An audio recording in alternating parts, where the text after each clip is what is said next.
So, you wanna beat every Resident Evil game? Here's how long it will actually take you. Resident Evil. The very first Resident Evil game defined survival horror as a game genre. Resource management was absolutely brutal in this game, as reflected by the 7 hours it takes to beat this game. Resident Evil Remastered. The remake of RE1 comes in about 11 hours. It is longer than the original because it added new enemies, longer puzzles, better graphics, and of course, expanded areas. Resident Evil 2. The original RE2 comes in slightly shorter at 6 hours. But it was mind-blowing for its time because it brought in two story perspectives in Leon and Claire. And it is basically a perfect sequel to Resident Evil. Resident Evil 2 Remake. This is easily one of the greatest remakes of all time. It takes 9 hours to beat, again it is longer than the original. And the over-the-shoulder camera angle makes this game just as tense as the original. Resident Evil 3 Nemesis. The original Resident Evil 3 was cool and rad. It takes 7 hours to beat, being slightly longer than the other games because there were decision choices that affected the locations you visited, and it had one of the best monsters ever created for a survival horror game. Resident Evil 3 Remake. Presenting the worst remake created by Capcom, which is basically an insult to the fans of the original.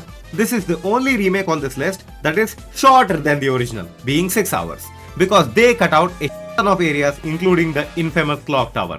Resident Evil 4 and 4 Remake. Both RE4 and 4 Remake are basically the same game but in different flavors. The original is more goofy and the remake is more edgy. Both are about 16 hours in length, with the remake taking slightly longer because of the expanded levels. Resident Evil 5. Resident Evil 5 took a sharp turn towards being an action game and a great co-op experience. It takes 11 hours to beat. Resident Evil 6. Oh boy, it has 4 full-length campaigns, and again, it was made with co-op in mind, which I think is awesome. It is the longest entry in the series, taking 21 hours to beat. But again, many people hate this game because it was barely a survival horror game, except Leon's campaign. Resident Evil 7 Biohazard. The 7th game takes 9.5 hours to beat. This is easily my favorite entry in the franchise because it's not just a great game and a great horror experience. It's a game that has brought back Resident Evil's name and reputation back. For a game franchise where you can't even look at two games and think they are from the same series, returning from that is monumental. And also the DLCs of RE7 were amazing. Resident Evil Village. The latest entry in the series is about 10 hours long, and it is a clear mix between RE7 and 4.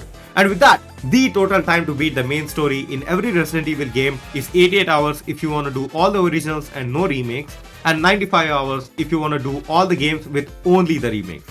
Also, if you want to beat all the Resident Evil spin-off games, here's the time taken to beat them. Thanks for watching and subscribe for more content like this.